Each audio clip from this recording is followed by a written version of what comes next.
Hello everybody, how's it going? My name is Natural, back again. It's been a while. I haven't done one of these videos in a while, to be fair. I've only done live reactions, live watch alongs. This is about just chatting a bit football. Maybe just editing a bit, maybe do a bit of editing, use a microphone a little bit, maybe use a bit of, what's it called, free editor, maybe just do something a little bit different. I haven't done this in a while, but Premier League has a winter break right now, 2 weeks, teams have got off. Thinking, right, everyone's talking about it. Team of the year, player of the season, who should do this, who should win it, who deserves it more, and you're thinking, right,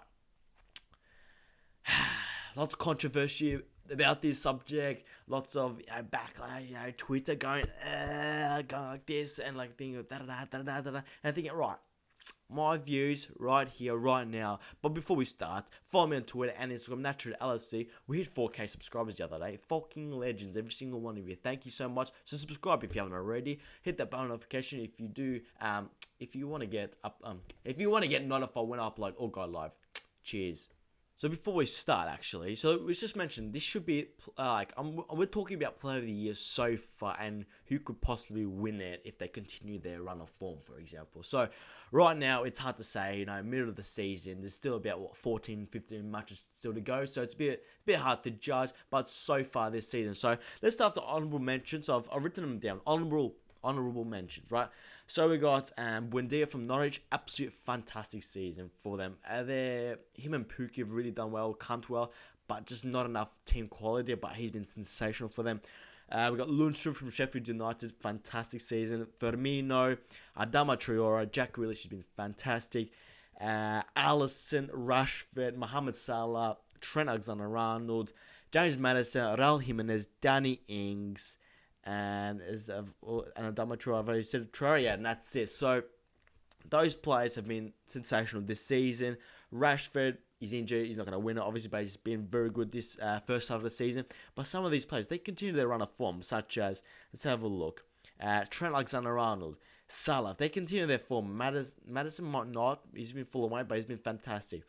Salah and Trent Alexander-Arnold, they've been sensational over the past, for the whole year, to be fair. Just they've been consistent, but if Alexander continues those fucking crosses, absolute pictures of a ball, he might get into the top 5. So should we start with top 5? Yeah, let's start with number 5. And I've got here Jamie Vardy at number 5. So probably the best striker, best performer.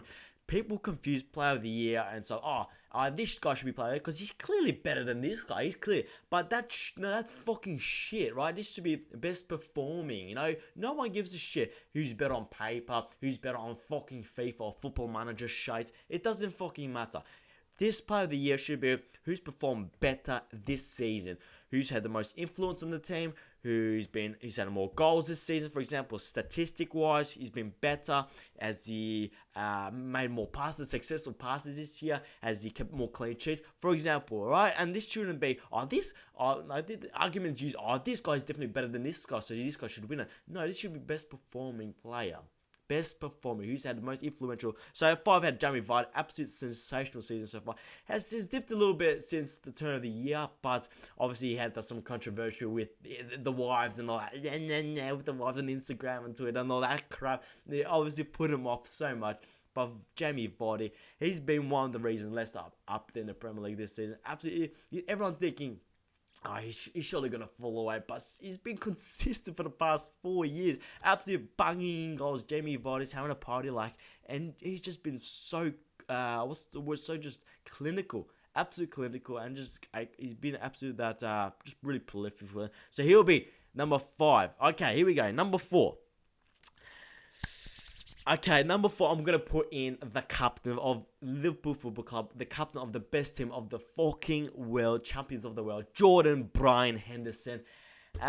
So this will be, so many people talking about he should win it. Okay, here I fucking love our captain. I just love the way plays, the way he fucking shouts at our defense, you fucking get in order, how he tells Trent to go out wide, just really just driving the team forward. Playing in every position the manager asked him, playing at centre back when Van Dijk was injured for a game at the Club World Cup, playing on the right mid a couple of times early in the season where we had to change formation. He had to play right back when Trent had to sub off, for example. He's played centre, defensive mid, centre mid, absolute error. He's becoming the James Milner of the team. James Milner is starting to get a little bit older, less minutes on the pitch, and Jordan Henderson has been taking on that role, being that versatile, reliable, just leadership captain all over the pitch. Fucking amazing. And Jordan Henderson, he's been, when we talk about performances and leading the team, players like Kevin De Bruyne are obviously Kevin De Bruyne is miles ahead of Jordan Henderson in terms of quality of the ball. But this shouldn't be, this guy's better, obviously, because he's better. Obviously he's better, but this should be rewarded on performances, not when you put on what's it called, write two names on the team sheet on paper and say, this one's definitely better. He's got better crossing, he's better shooting. He's talking about better performances, but Jordan Henderson is at fault because even though he had an alright start to the season. He was playing that number 8 where Gini Wijnaldum in the number 8 spot and Fabinho behind them too. And he was playing okay, He got a little bit criticism at the start of the year, but that's because we were so good and the standards were so high. And then for the past 2-3 months, holy shit, has he taken the world by us. He's just, when you talk about a player wanting to win the Premier League every single game, he's the one running more than anyone, pressing more than anyone, just really being that force in the midfield, just driving this team towards the first Premier League since 1990. And he's been one of those players that say, just set the high, and he's just kept the consistency. When you talk about it, before Fabinho got injured, he started performing much better, Henderson. His passing got better. That pass for Oxlade-Chamberlain against Bournemouth, the assist was fantastic. And Fabinho got injured, right, around November. I think it was November time. Before, it was around December, November time. And he's thinking, okay, our best defensive midfielder. He's the one breaking up the play every single game. He's such a physical force in midfield for us, Fabinho. Such an amazing player. And he's gone down with an injury for 2 to 3 months. You're thinking, holy shit, what are we going to do? Is this where we're going to capitulate? Is this where Man City can get ahead of us? But no, we just put Henderson in that position. Played Ox, for example, Ox or Lallana for a couple of times. And my word, he's been fucking unbelievable. The amount of times he's just put man of the match performances every single game. And when you put it in man of the match performances for the best team in the world every single game, you're going to be talked about. For the past 3 months, he's been one of those voting for man of the match. They pick 3 players off from the Liverpool team, and we haven't lost the game this season in the Premier League, and he's been the man of the match contender for every single game for the past 3 months. He's been absolutely sensational. Like I said, intercepting the ball. His passing has been so much more better. The ones where stays at the edge of the box and just loops it on the back stick, it catches defenses out, to be fair to him, and he's getting goals to his game now. The one against Southampton, he's the one pressing towards Alex McCarthy, Southampton's keeper, and forcing McCarthy to go long, and then Henderson gets back onside, then, he gets the goal, and things like that. He just wins that ball, and I cannot, speak highly of Captain Henderson. He's been so much criticism, and when people talk about, why he shouldn't win it, they always use the argument, because he's Jordan Henderson. Because he's Jordan. Why the fuck would you say that? And when you don't watch Liverpool, obviously you're not going to see. I don't comment on other teams' players if I don't watch them. Why the fuck would I do that? Obviously, FIFA ratings say he's shit, which means he's shit. No, it just doesn't work like that. It's just bollocks. And fair play to the captain. I mean, he'll be the story. If he continues this run of form, he's gonna fucking win it, because he's in the best form of his life right now. He's lifting trophies every month. He's fucking leading the team to victory.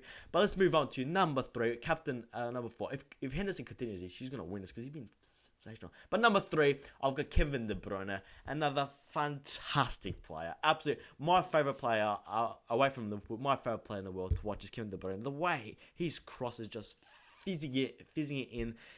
just sensational. Kevin De Bruyne, he's got 5th in assists in the Premier League. The one City player who's really stepped up this season, because maybe Aguero's done okay, but Kevin De Bruyne has just lead that team, and unfortunately he's got a shit defense behind him.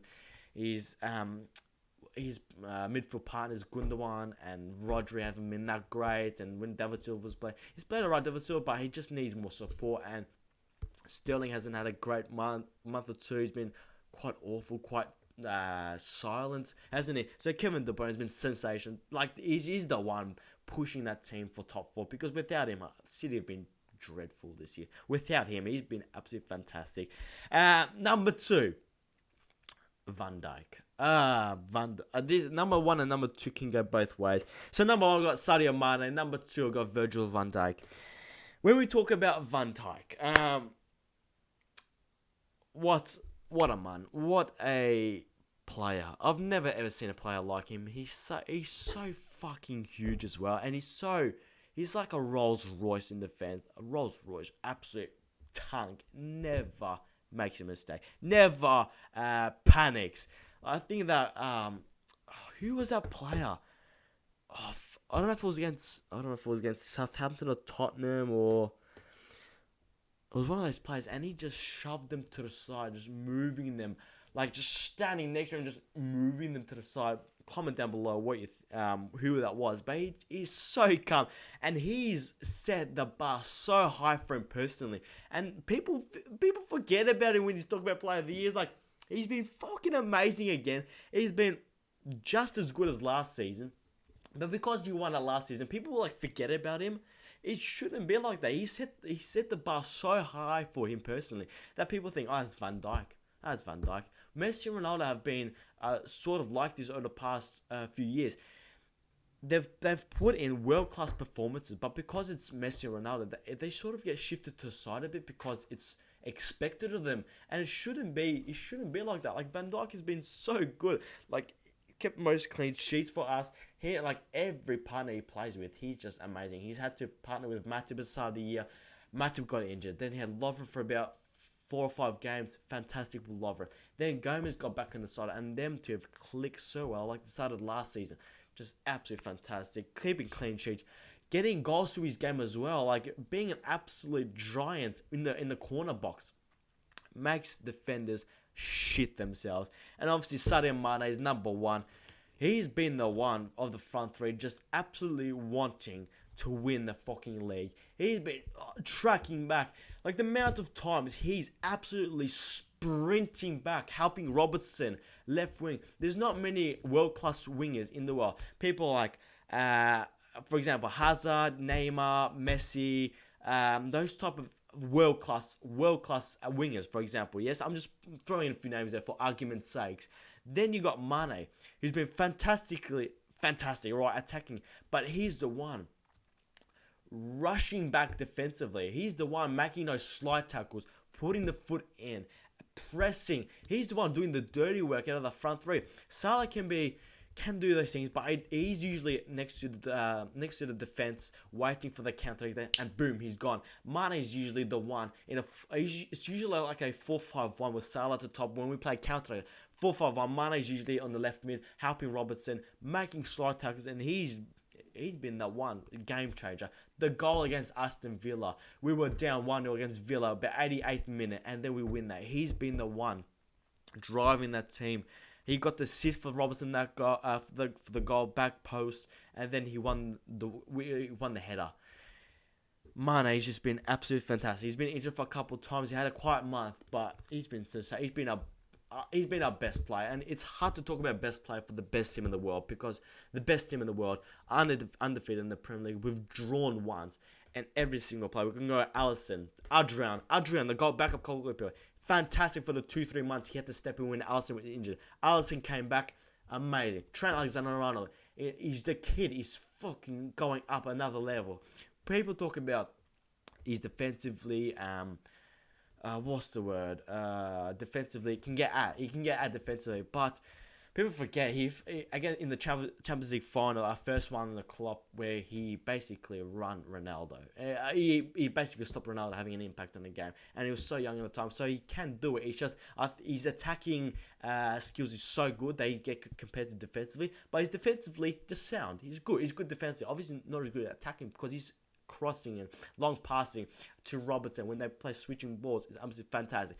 Gomez has been fantastic. Van Dijk, I believe, man. And then Gini Wijnaldum, Henderson, Fabinho, fantastic season. And then the front three, Bobby Firmino hasn't even scored a home goal yet, but he's been sensational. Salah has stepped it up recently. So there's so many players from our team that could win it. It'll be our Liverpool player because it has to be because we're going to win the fucking league, mate. But the likes of Kevin De Bruyne is just unlucky to play in that City team right now where he's the only one really stepping up and really proving his worth. But just absolutely sensational. And should I do a team of the year right now? Oh, actually, I'll do a team of... I don't know. That might be another video at the end of the year. But, guys, let me know. Like, top 5, I had number 1, Sadio Mane. Number 2, Virgil Van Dijk. That could interchange. This is so far. So, either one of these players, they continue their run of... their good run of form, that could easily go up a couple places. Number 3, got Kevin De Bruyne. Number 4, we got the captain, Henderson. And number 5, Jamie Vardy. Let me know what you think. Obviously, this is debatable. Henderson, if he continues his form, he's going to win it. If Mane picks up his form like he did in the first half of the season, he's going to win it. Van Dijk keeps clean sheets, left, right, and centre, getting goals from corners. He could win it. So this is so far for me, so far in the league. So we got 15 league matches to go. Let me know your thoughts on my predictions so far. Actually, this isn't a prediction right now. This is so far in the season who I rate should be winning. But let me know who you think is going to win at the end of the year. Liverpool's going to win the fucking league. We're going to win the league. We're going to win the league. And how you going to believe us? Guys, I'll be away for the Norwich and Atletico Madrid first leg for work reasons. So I'll try and get a video out, but it'll be hard because I won't be at home for work reasons. So it'll be hard. So I'll try and I'll do a live. Maybe I'll try and do a review after the game against Norwich and Madrid and so on and so on. But if you don't get a video, that is why. Guys, if you like this video, smash that like button. Show me support in the comments. Follow me on Twitter and Instagram, NaturalLFC. Subscribe for more. Hit that bell notification so you do get notified when I upload or go live. And I'll see you guys later.